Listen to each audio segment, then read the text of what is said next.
Grip channels are the most differentiating criteria between these two basketballs, and it's rather surprising because Spalding basketballs usually have pretty forgettable, unnoticeable grip channels. But in this basketball, I'm very impressed by how actually noticeable the grip channels are.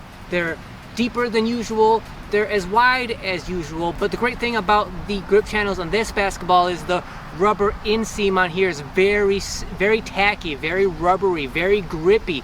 Great grip inside the grip channels of this Spalding basketball. That's usually not the case. With Wilson, they usually just get grip channels right. They usually just know how to do grip channels on a basketball.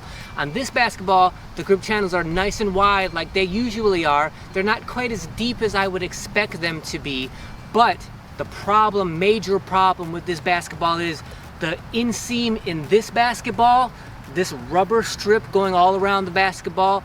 Initially, when the basketball is really new, completely brand new, it's slippery. That's never happened with a Wilson basketball with me before. I've never experienced a Wilson basketball that has slippery inseams in its grip channels. Now, like I said with my original review of specifically this basketball, maybe once you break this basketball in over a few weeks or a few months, maybe these rubber inseams will break down a little bit and not be as slick and therefore not as slippery, but at least very brand new, this basketball feels completely slippery in these inseams, and to me that's not really acceptable. That's not something that you should have to deal with when it comes to having a brand new basketball. Now, don't get me wrong, they are rubber and they do feel a little bit of rubbery on your fingertips, but because they're so slick, because it's so flat and slick, it's just not acceptable how actually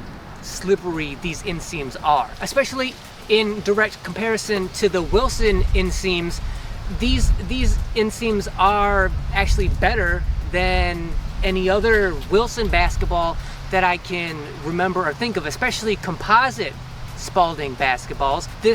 The inseams on here are just exactly what you would want for an inseam on a grip channel on a basketball. I can palm this basketball easily because of the stickiness of these inseams. I cannot do that with this Wilson. It just won't stick because the inseams are slippery, and that's not a problem that you should have with any basketball.